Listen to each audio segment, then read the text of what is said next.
Thank you for joining today's TaskStream TK20 training session on uploading student artifacts in Aqua as an assessment coordinator or faculty using the bulk upload option. In a previous video, we went over uploading student artifacts using the Add Roster option. To begin, I've opened up an internet browser and navigated to aqua.taskstream.com. After you've logged into your Aqua account, you'll be navigated to your dashboard, which will contain the projects that you're enrolled in. I'm enrolled in the Visual Arts Project Winter 2017. I'll go ahead and click the name of my project to begin. On the next page, I will be navigated to the About This Project area, which will let me know the number of assignments that have been created, the number of student work submissions that have been uploaded, and the scoring status.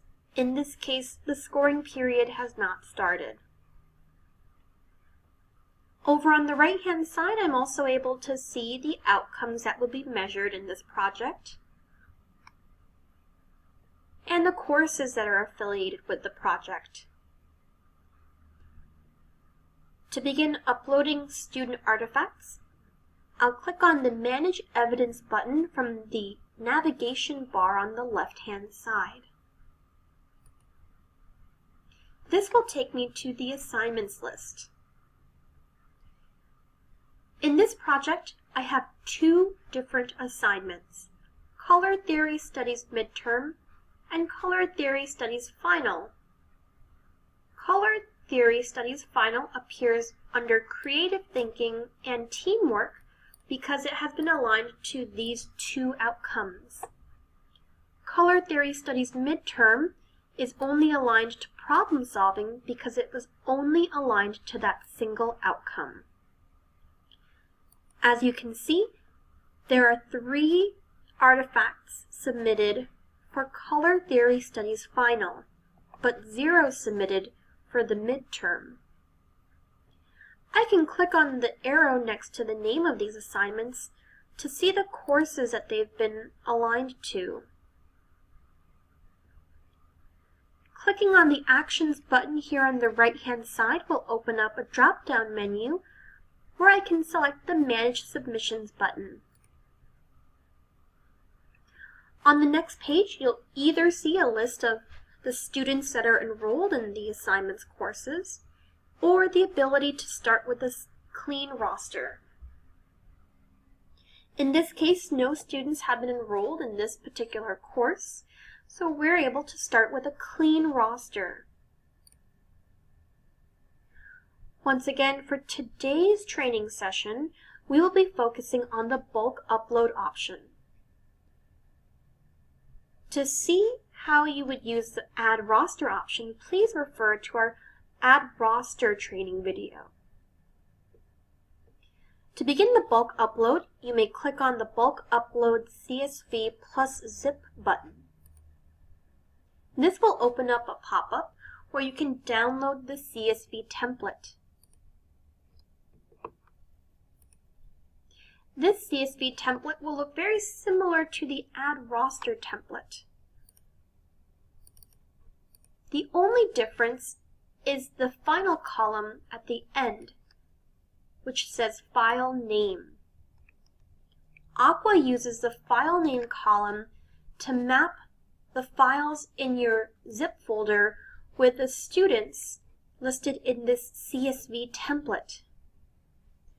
I'll go ahead and populate my template with some student information.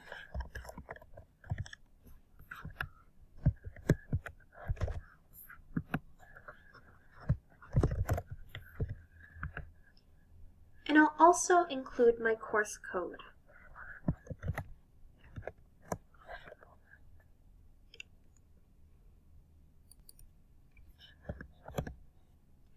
To find your course code, you can navigate to the Project Settings area in Aqua.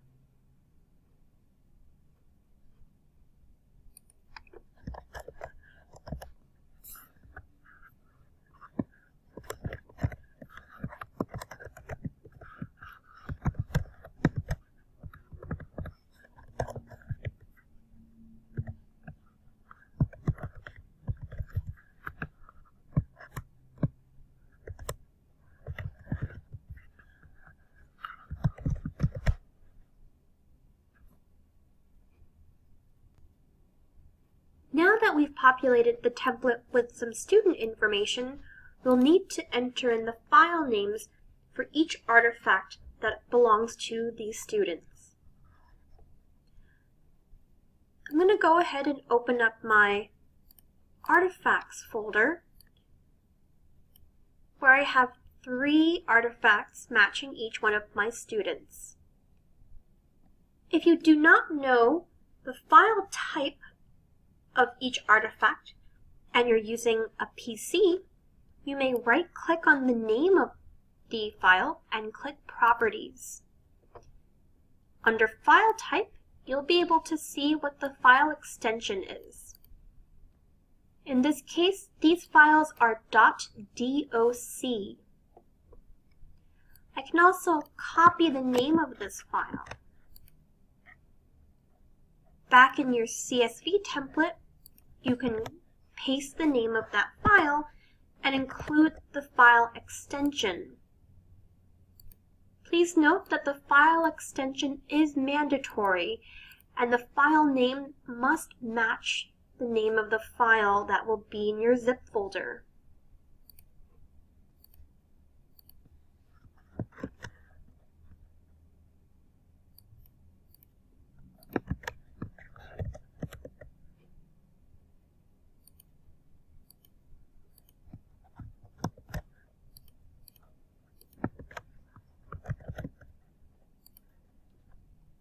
Once I've populated my template, I'll go ahead and save it as a CSV file.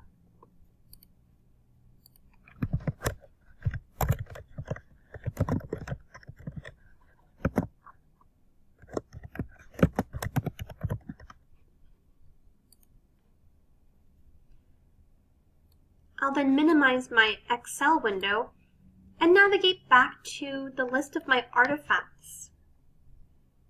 These artifacts must be placed in a zip folder for us to conduct the bulk upload.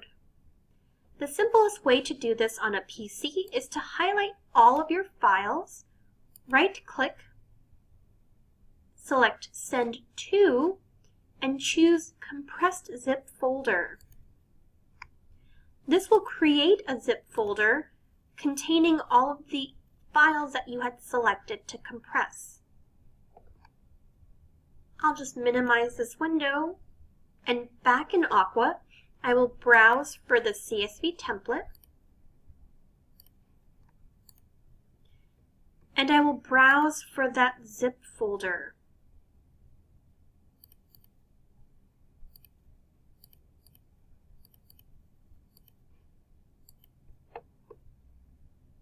Once I've uploaded the template and the zip folder, I can click Next.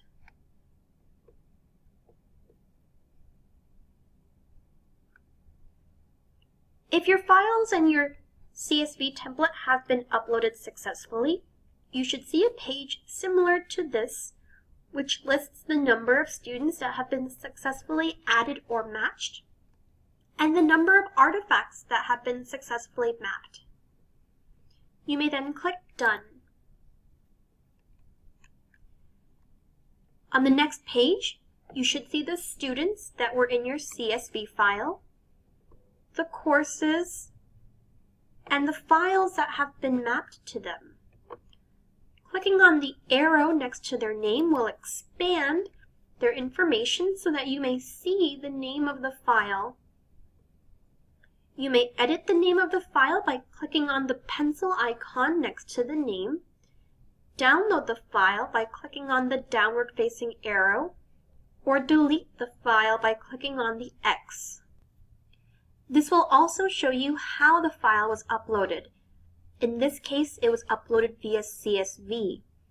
If we had uploaded the file using the Add Roster option, it would say Uploaded Manually. Once you've uploaded all of your students and their artifacts, you may either click the Submit button next to each of their names, or click the Submit Students for Scoring button here at the top. If I select Submit next to a student's name, you'll notice that I have the opportunity to unsubmit the artifact. If you need to make any edits to the artifact prior to scoring, you may click the Unsubmit button next to the artifact and make edits to the file name or remove and upload a new file. Once an artifact has been scored, you may not unsubmit it, as this Unsubmit button will be grayed out. Please note, zip files cannot exceed 1 gigabyte. If your zip file exceeds 1 gigabyte, you will need to compress the files prior to uploading. Additionally, if you've uploaded a video to a student's record, you may click on the arrow next to their name to see that video and make edits to it as well. As you can see, there's a video icon next to this file, which lets you know that this is a video file instead of a document, such as the one connected to John Smith. Please note, the column headers in the CSV files that we took a look at today may be different from the column headers in your CSV files. The column headers are dependent on the various identifiers that were selected by your assessment coordinator during the initial setup of your institution's Aqua account. For your CSV file, you may only have a column for student ID, course code, section ID, term, and file name. In my case, I'm also collecting the first name, last name, and email address.